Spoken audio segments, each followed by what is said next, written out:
आज मैं जो चीज़ बताने जा रहा हूँ ये उन लोगों के लिए है जिनको दांतों के मसाइल हैं, दांत हिलते हैं या और दांतों में दर्द है।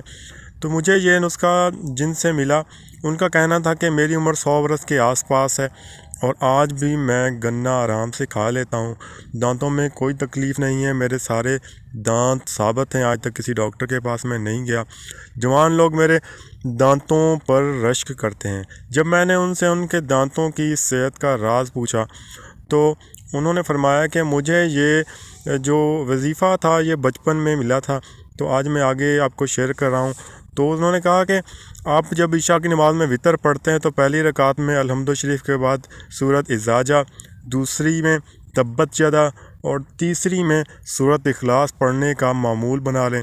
उम्र भर आपके दांत साबित रहेंगे, दांतों में कोई तकलीफ़ नहीं होगी।